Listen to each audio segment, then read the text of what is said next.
दोस्तों नमस्कार, स्वागत है आप सभी का एजुकेशन मंत्रा में। दोस्तों 69,000 शिक्षक भर्ती में नया मोड़ आया है। अब शिक्षा मित्रों को नियुक्त करने का आदेश जारी हो चुका है। केवीएस भर्ती 12,000 महत्वपूर्ण पदों पर भर्ती सूचना। लेखपाल भर्ती रिजल्ट पर यूपीएससी चेयरमैन का बयान आया है। इलाहाबाद विश्वविद्यालय में आगजनी और बवाल हुआ है। कनिष्ठ सहायक नई भर्ती के लिए आवेदन और अन्य सूचनाओं को हम डिस्कस करेंगे। वीडियो को लाइक एंड शेयर करें और चैनल पर अगर पहली बार आए हैं तो सब्सक्राइब अवश्य किया करें। चलिए दोस्तों वीडियो में आगे बढ़ते हैं, लेकिन इसके पहले केवीएस की प्रिपरेशन करने वाले छात्रों के लिए एक छोटी सी इंफॉर्मेशन। हम बात करेंगे केवीएस पीआरटी एग्जाम 2023 की बेस्ट बुक के बारे में, जो चक्षु पब्लिकेशन की है। दोस्तों अगर देखा जाए तो इस पुस्तक की खास बात यह है कि ये नवीनतम पाठ्यक्रम और पैटर्न पर आधारित है और इस स्टडी गाइड में आपके सभी सब्जेक्ट्स को कवर किया गया है। जनरल इंग्लिश हो गया, सामान्य ज्ञान, समसामयिकी हो गया, शिक्षा शास्त्र, सामान्य विज्ञान, सामान्य गणित, पर्यावरण विज्ञान, सामान्य हिंदी, तार्किक योग्यता और कंप्यूटर जानकारी। तो दोस्तों इसमें 2000 से अधिक बहुविकल्पीय प्रश्न भी दिए गए हैं। तो देर किस बात की है, चक्षु पब्लिकेशन की इस बेस्ट बुक के साथ अपनी प्रिपरेशन को बूस्ट करें। ये पुस्तक आपको ऑनलाइन और ऑफलाइन दोनों मोड में अवेलेबल कराई गई है। ऑनलाइन के लिए लिंक डिस्क्रिप्शन बॉक्स में प्रोवाइड किया गया है और ऑफलाइन के लिए किसी भी नज़दीकी बुक स्टॉल पर कॉन्टैक्ट कर सकते हैं।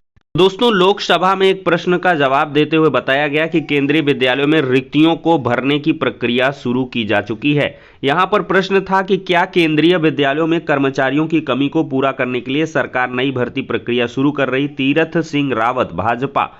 तो केंद्रीय विद्यालय संगठन ने शिक्षण व गैर शैक्षणिक पदों को रिक्तियों को भरने की प्रक्रिया शुरू कर दी है। ये धर्मेंद्र प्रधान शिक्षा मंत्री हैं, इन्होंने जवाब दे दिया है। तो कुल मिलाकर केवीएस में जो वैकेंसी हैं वो शुरू हो चुकी हैं नए पदों को भरने के लिए। यहां पर एक प्रश्न के जवाब में और बताया गया कि केंद्रीय शिक्षा मंत्री राज्य मंत्री अन्नपूर्णा देवी ने लोकसभा में कहा है कि केंद्रीय विद्यालयों में शिक्षण और गैर शैक्षणिक श्रेणी के 12,000 के लिए विज्ञापन जारी किए गए हैं और जल्द ही रिक्तियां भरी जाएंगी। शिक्षा मंत्रालय के अनुसार देश में केंद्रीय विद्यालयों में शिक्षण और गैर शैक्षणिक श्रेणी के 14,000 से अधिक पद रिक्त हैं। इनमें से सबसे ज्यादा रिक्तियां मध्य प्रदेश में 1277 हैं। इसके बाद तमिलनाडु में 1220, कर्नाटक में 1053, पश्चिम बंगाल में 1043 का स्थान है। सिक्किम में केंद्रीय विद्यालयों में सबसे कम 12 रिक्तियां हैं। तो दोस्तों कुल मिलाकर देखा जाए तो केवीएस में 12,000 जो पदों को भरने की प्रक्रिया है वो चल रही है और आपने देखा होगा कि पीआरटी वगैरह में भी अच्छे खासे पोस्ट हैं और इन्हीं का जिक्र लोकसभा में हुआ है। मतलब ये वैकेंसी आपकी 100% लोकसभा चुनाव के पहले पूरी हो जाएगी। इसका मास्टर प्लान तैयार हो चुका है।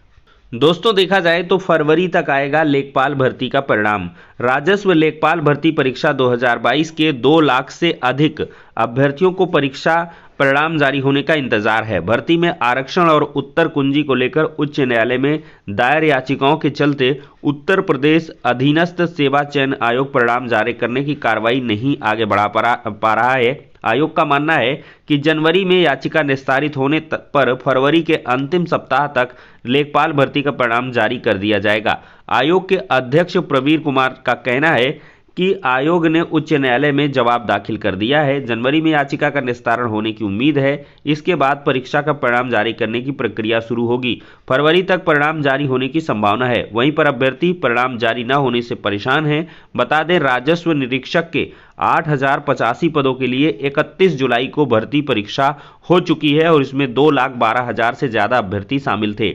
तो फरवरी लास्ट तक दोस्तों बताया जा रहा है और मैंने भी आपको बताया था कि ये लेखपाल भर्ती लटक गई है और ये फरवरी मार्च तक शिफ्ट हो जाएगी और ये एक चुनावी मुद्दा भी बन सकती है। तो कुल मिलाकर देखते हैं कि किस प्रकार से याचिका निस्तारित होती है। हाईकोर्ट का अगर सहारा यूपीएससी ले रहा है तो फिर single bench, division bench, supreme court, ये भी हाईकोर्ट सुप्रीम कोर्ट में आता है। तो ऐसे में तो बहुत लेट हो जाएगा। अब देखते हैं दोस्तों, कुल मिलाकर अध्यक्ष साहब का यही कहना है कि हाईकोर्ट में जैसे ही याचिका निस्तारित हो जाएगी हम भर्ती प्रक्रिया को पूरा करेंगे। अब याचिका कब निस्तारित होगी इसको कोई नहीं जानता। दोस्तों शिक्षा मित्रों के रिलेशन में नियुक्ति के लिए 1 माह में आदेश पारित हो चुका है हाईकोर्ट की तरफ से।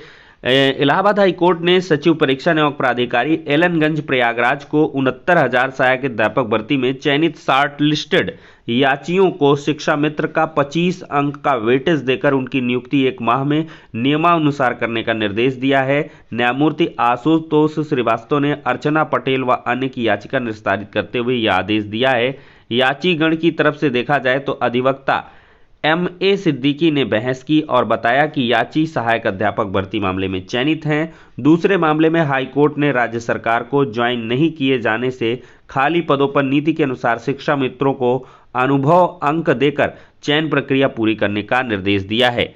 याचियों को शॉर्टलिस्टेड किया गया है। अपर मुख्य सचिव ने 17 मई 2021 को महानिदेशक बेसिक शिक्षा को जो है भर्ती पूरी करने का निर्देश दिया। इसके बावजूद याचियों की नियुक्ति नहीं की जा रही है। कोर्ट ने याचियों को 10 दिन में सचिव को प्रत्यावेदन और सचिव को नियमानुसार आदेश जारी करने के निर्देश भी दे दिए हैं।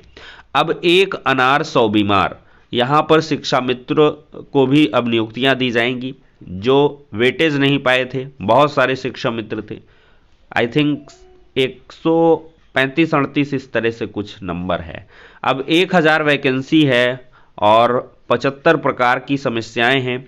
1000 लगभग जो है आपके 1 अंक वाले हो गए जो सुप्रीम कोर्ट से राहत पाए हैं, शिक्षा मित्र हो गए।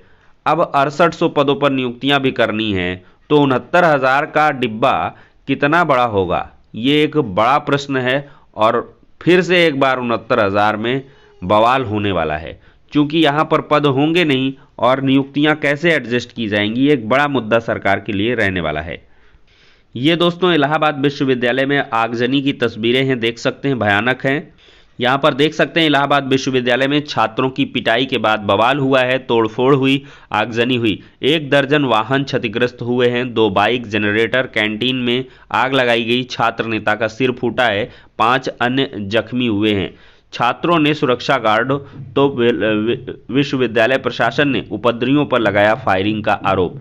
विश्वविद्यालय 1 दिन के लिए पूर्णतः बंद कर दिया गया है और बवाल के चलते 20 दिसंबर को विश्वविद्यालय पूरी तरीके से बंद रहेगा।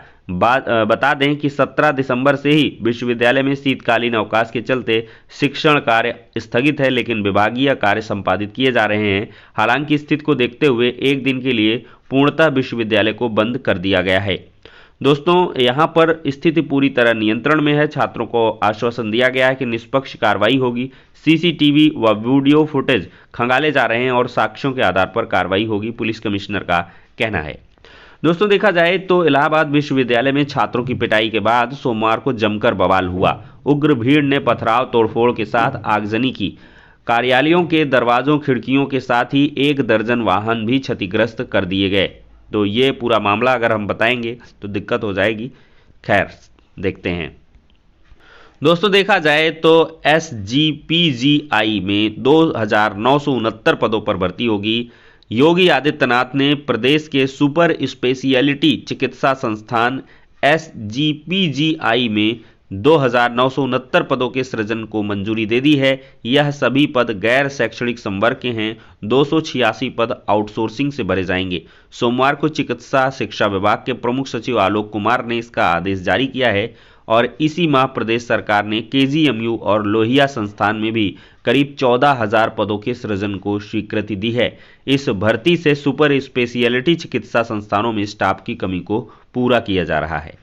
दोस्तों 2,406 पदों पर अनुदेशकों की भर्ती होगी। प्रशिक्षण और सेवा योजन विभाग में 2,406 पदों पर अनुदेशकों की भर्ती होगी। विभाग ने UPSSC को संशोधित अधियाचन भेजा है। आयोग के अध्यक्ष प्रवीर कुमार ने बताया कि 16 जनवरी 2022 को जारी विज्ञापन में 2,504 पदों पर भर्ती के लिए आवेदन मांगे गए थे। उन्होंने बताया कि विभाग ने आयोग को संशोधित अधियाचन भेजकर भर्ती में 98 पद कम किए हैं। नए प्रस्ताव के तहत अनारक्षित श्रेणी के 992, अनुसूचित जाति के 506 और अनुसूचित जनजाति के 43 व अन्य पिछड़ा वर्ग के 658 और EWS के 207 पद आरक्षित हैं। तो कुल मिलाकर 2,406 पद ही रह गए और 98 पद कम हो गए हैं। दोस्तों, दरोगा भर्ती के आरोपियों से जेल में 3 घंटे चली पूछताछ। किसने साठगांठ कराई, तीनों इस बात पर चुप रहे। दरोगा भर्ती परीक्षा 2020-21 में हुए फर्जीवाड़े के तीनों आरोपियों रितेश अजय चौहान, ब्रजेश सिंह से सोमवार को जेल में हुसैनगंज इंस्पेक्टर ने 3 घंटे तक पूछताछ की। कई सवाल पूछे गए, लेकिन हर जवाब में वे उलझाते रहे। ऐसी कोई जानकारी नहीं दी जिससे पुलिस की कार्रवाई आगे बढ़े। यूपी SSSC में आवेदन कर सकते हैं। 62 पदों पर कनिष्ठ सहायक के पद खाली हैं। 21 से 40 वर्ष इसमें आयु की गणना होगी। हिंदी में 30 शब्द प्रति मिनट टाइपिंग ज्ञान होना चाहिए। SSC होना चाहिए।